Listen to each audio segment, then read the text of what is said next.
യേശു തമ്പുരാനെ, ആട്ടിൻകൂട്ടം തെറ്റിപ്പോയവൻ ഞാൻ, ഏകനായി ഭൂമിയിൽ. ആട്ടിൻകൂട്ടം തെറ്റിപ്പോയവൻ ഞാൻ, ഏകനായി ഭൂമിയിൽ. നല്ലിടയനായ യേശു എന്നെയും തേടി വന്നു. ദൈവനാമത്തിന് മഹത്വം ഉണ്ടാകുമാറാകട്ടെ. വീണ്ടും വരുന്ന കർത്താവായ യേശു ക്രിസ്തുവിന്റെ നിസ്തുല നാമത്തിൽ സ്നേഹം അറിയിക്കുന്നു. വീണ്ടും ഒരു നല്ല പ്രഭാതത്തിൽ മിഷൻ സെമിനിലൂടെ പ്രഭാത ധ്യാനം നമുക്ക് ഒരുമിച്ച് ധ്യാനിക്കുവാൻ നല്ലൊരു അവസരം നൽകിയതായ നല്ല നാഥന് നന്ദി പറയുന്നു. അതോടൊപ്പം പ്രേക്ഷകരെ നിങ്ങളേവരെയും ഇന്നത്തെ ഈ പ്രഭാത ധ്യാനത്തിലേക്ക് സ്വാഗതം ചെയ്യുന്നു. ദൈവം നമ്മെ ഏവരെയും അനുഗ്രഹിക്കുമാറാകട്ടെ. ഇന്നത്തെ നമ്മുടെ ചിന്താവിഷയം ഇപ്രകാരമാണ്: യേശുവിൻ്റെ പ്രതിരൂപത്തെ പ്രതിഫലിപ്പിക്കുക.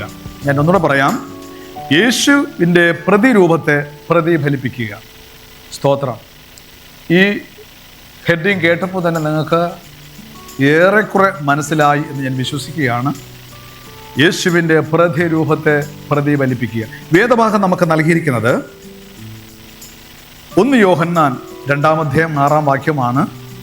അവനിൽ വസിക്കുന്നു എന്ന് പറയുന്നവൻ അവൻ നടന്നതുപോലെ നടക്കേണ്ടതാകുന്നു. ദൈവനാമം മഹത്വപ്പെടുമാറാകട്ടെ. അതിരുകളില്ലാത്ത സ്നേഹം നൽകുന്ന കർത്താവായ യേശു ക്രിസ്തുവിൻ്റെ സ്നേഹം പിൻപറ്റുവാനാണ് ദൈവം നമ്മളെ ഏവരും വിളിച്ചിരിക്കുന്നത്. ഈ 1 യോഹന്നാൻ്റെ ലേഖനം തന്നെ യേശു ക്രിസ്തുവിൻ്റെ അളവറ്റ സ്നേഹത്തെയാണ് കൂടുതലായും വർണ്ണിച്ചിരിക്കുന്നത്. കാരണം യേശു നടന്നതുപോലെ നാം നടക്കേണ്ടതാകുന്നു. യേശു പ്രവർത്തിച്ചതുപോലെ നാം പ്രവർത്തിക്കേണ്ടതാകും. യേശു ജീവിച്ചതുപോലെ നാം ജീവിക്കേണ്ടതാകും. ഇല്ല എങ്കിൽ നമ്മുടെ ജീവിതം കൊണ്ട് യാതൊരു വിധമായ പ്രയോജനമില്ല എന്ന് വേദപുസ്തകത്തിലൂടെയും നമ്മുടെ അനുഭവങ്ങളിലൂടെ നമ്മൾ മനസ്സിലാക്കുകയാണ്.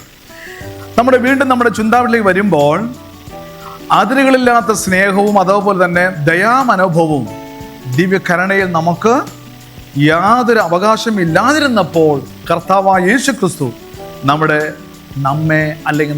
വീണ്ടെടുപ്പ് ഏറ്റെടുത്ത് മഹാവൈദ്യൻ, പക്ഷേ നമ്മുടെ എല്ലാവരുടെയും ചോദ്യം ചെയ്യാതെയുള്ള അനുസരണം ആവശ്യപ്പെട്ടുകൊണ്ട് നമ്മുടെ സ്വന്തം കാര്യത്തിനായി നാം ഒരിക്കലും മരുന്ന് കുറിക്കാനാകരുത്. കാരണം ക്രിസ്തു മാത്രം ആയിരിക്കണം നമ്മുടെ ഇച്ഛയും ക്രിയയും നിയന്ത്രണാധികാരിയും അതുപോലെ നമ്മുടെ വൈദ്യനും. നമ്മുടെ കാര്യം എല്ലാം യേശു ക്രിസ്തുവാണ്. അപ്പൊ ക്രിസ്തുവിൻ്റെ ആദർശം നമുക്കില്ല എങ്കിൽ നമ്മുടെ ജീവിതം കൊണ്ട് യാതൊരുവിധമായ പ്രയോജനമില്ല. ഒരിക്കൽ മഹാത്മാഗാന്ധി അഹിംസയിലൂടെ മഹാഭാരതത്തെ സ്വതന്ത്രമാക്കിയപ്പോൾ ആൾക്കാർ അതിൽ ചോദിച്ചു, സമൂഹത്ത് ജനത്തോട് എന്താണ് അങ്ങേക്ക് പറയാനുള്ളത്? അദ്ദേഹം പറഞ്ഞത് ഇപ്രകാരമാണ്: എൻ്റെ ജീവിതമാണ് എൻ്റെ സന്ദേശം. അപ്പോൾ ഇതുപോലെയാണ് ഒരു ക്രിസ്തുവിൽ പൈതലായിരിക്കുന്ന ക്രിസ്ത്യാനിയായിരിക്കുന്ന വ്യക്തി എപ്പോഴും യേശു ക്രിസ്തുവിൻ്റെ പ്രതിരൂപത്തെ നമ്മൾ എന്ത് ചെയ്യണം? പ്രതിഫലിപ്പിക്കണം. കാരണം പലരും സ്വന്തം അവസ്ഥയും അപകടവും അറിയാതിരിക്കരുത്. നാം ജീവിക്കുമ്പോൾ നാം നിൽക്കുന്ന മണ്ണ്, നാം ആയിരിക്കുന്ന ഭൂമി എല്ലാം എന്ത് ചെയ്യും? നഷ്ടപ്പെട്ടു പോകുന്ന ഒരു കാലമുണ്ട്.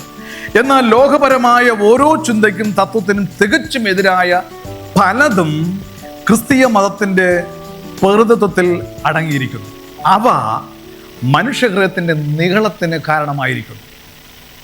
ഈ ലോകമാകുന്ന ചിന്തകൾ നമ്മൾ ഓർത്ത് നോക്കിയേ, എല്ലാം നിഗളഭാവത്തിലേക്ക് കടന്നു പോകുന്ന, അല്ലെങ്കിൽ ലൗകിക മോഹങ്ങൾ നൽകപ്പെട്ടത് ലോകമാണ്. ഈ ലോകം നാം ജീവിക്കണമെങ്കിൽ ഞാൻ ക്രിസ്തുവിൻ്റെ ആദർശമുള്ളവനായിരിക്കണം. ക്രിസ്തുവിൻ്റെ സ്നേഹം നാം ധരിക്കണം. അപ്പോസ്തലനായ പൗലോസ് 1 കൊരിന്ത്യർ 14-ാം അധ്യായത്തിൽ പ്രകാരം പറഞ്ഞിരിക്കുന്നത്, സ്നേഹം ആചരിപ്പാൻ ഉത്സാഹിപ്പിൻ, ആകയാൽ വിശ്വാസം, പ്രത്യാശ ഇവ 3 നിലനിൽക്കുന്ന ഇതിൽ വലിയതോ സ്നേഹമാണ്. യേശു നമുക്ക് നൽകിയത് സ്നേഹമാണ്, ആർദ്രമായ സ്നേഹം. ഈ സ്നേഹം നാം ധരിക്കുമ്പോഴാണ് യേശു ക്രിസ്തുവിൻ്റെ വെളിച്ചത്തെക്കുറിച്ച്, പ്രകാശത്തെക്കുറിച്ച് മറ്റുള്ളവർ അറിയുവാൻ കഴിയുന്നത്. യഥാർത്ഥ വിശ്വാസത്തെ സ്നേഹം പിന്തുടരുന്നു. നമ്മൾ യേശുവിലുള്ള വിശ്വാസം നമ്മൾ ഉറപ്പിക്കുമ്പോഴാണ് ആ സ്നേഹം നമുക്ക് പ്രകടമാക്കുവാനിടയായിരുന്നത്. മാത്രമല്ല, ഭവനത്തിലും സമൂഹത്തിലും എല്ലാ ജീവിത മണ്ഡലങ്ങളിലും പ്രകടമായ സ്നേഹം എല്ലാ വിഷയാവസ്ഥകളെയും മൃദുവാക്കുന്നു എന്ന് വേദപുസ്തകത്തിലൂടെ, യേശുവിൻ്റെ സ്വഭാവത്തിലൂടെ, പ്രവൃത്തിയിലൂടെ മനസ്സിലാകും. ഏത് ജീവിതഘട്ടങ്ങളിലും പ്രതികൂല സാഹചര്യങ്ങളിലും എന്ത് ചെയ്യുന്നു? യഥാർത്ഥമായ വിശ്വാസം, സ്നേഹം പിന്തുടരുക തന്നെ ചെയ്യും. നമ്മുടെ പ്രതിസന്ധികളെ തരണം ചെയ്യുവാൻ യേശുവിലൂടെയുള്ള വിശ്വാസത്താലും സ്നേഹത്തിലും സാധിക്കും. അതുപോലെ തന്നെ ക്രിസ്തുവിൻ്റെ ഒരു ശിഷ്യൻ ആകുക എന്നാൽ സ്വയത്തെ വിട്ടുകളയുക എന്നുള്ളതാണ്. അതുപോലെ തന്നെ യേശു മനുഷ്യവർഗത്തിന് സമ്പൂർണ്ണം തികവുള്ളതായ ഒരു മാതൃകയാണ്. നാം ഒരു ക്രിസ്ത്യാനിയാണെങ്കിൽ സമൂഹത്ത്, സഭയിൽ, ഭവനത്തിൽ ഒരു യേശു ക്രിസ്തുവിൻ്റെ സ്വഭാവ രൂപവൽകൃതമായ ഒരു സ്നേഹം അല്ലെങ്കിൽ ഒരു മാതൃക എന്നിൽ ഉടലെടുക്കുവാൻ ക്രിസ്ത്യാനിയായി എനിക്ക് സാധിച്ചില്ല എങ്കിൽ എൻ്റെ ജീവിതം വ്യർത്ഥമാണ്, വിശ്വാസം വ്യർത്ഥമാണ്, സ്നേഹവും വ്യർത്ഥമാണ്. അതുകൊണ്ട് യേശു ക്രിസ്തുവിൻ്റെ പ്രതിരൂപത്തെ പ്രതിഫലിപ്പിക്കുവാൻ നമുക്കൊരുങ്ങാം, നമ്മുടെ കണ്ണുകളടയ്ക്കാം, നമുക്ക് പ്രാർത്ഥിക്കാം. സ്നേഹസ്വരൂപനും ശക്തി സ്വരൂപനുമായി ഞങ്ങളുടെ വാഴ്ത്തപ്പെട്ട നല്ല ദൈവമേ, യേശുവിൻ്റെ പ്രതിരൂപത്തെ പ്രതിഫലിപ്പിക്കുവാൻ ഇന്ന് ഞങ്ങൾ കേട്ടതായ തീരുമാനത്തിനായി സ്തോത്രം. ഞങ്ങളുടെ ജീവിതം, ഞങ്ങളുടെ ആദർശം, ഞങ്ങളുടെ പ്രവൃത്തി, ഞങ്ങളുടെ കൊടുക്കൽ വാങ്ങൽ, ഞങ്ങളുടെ സ്നേഹമെല്ലാം യേശുവിലൂടെ ആയിരിക്കുവാൻ, യേശുവിൻ സ്വഭാവം തന്നെ ആയിരിക്കാൻ ഇടയാകണമേ എന്ന് പ്രാർത്ഥിക്കുന്നു.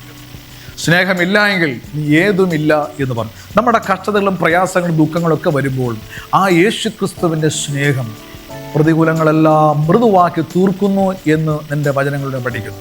ആകയാൽ ഞങ്ങളുടെ ജീവിതം രൂപാന്തരപ്പെടുത്തുവാൻ യേശു ക്രിസ്തുവിൻ്റെ പ്രതിരൂപത്തെ ഞങ്ങൾ പ്രസിദ്ധമാക്കുവാൻ, ലോകവ്യാപകമായി ക്രിസ്തുവിനെ അനുയായി തീരുവാൻ, യേശുവിൻ്റെ സ്നേഹം പ്രകടമാക്കുവാൻ ഞങ്ങളിലൂടെ ഇടയാക്കണമെന്നും അനേകരെ ആദായപ്പെടുവാൻ യേശുവിൻ സ്നേഹത്തിലൂടെ ഇടയാക്കണമെന്നും കർത്താവായ യേശു ക്രിസ്തുവിൻ നാമത്തിൽ സകലവും താഴ്മയായി ചോദിക്കുന്നു.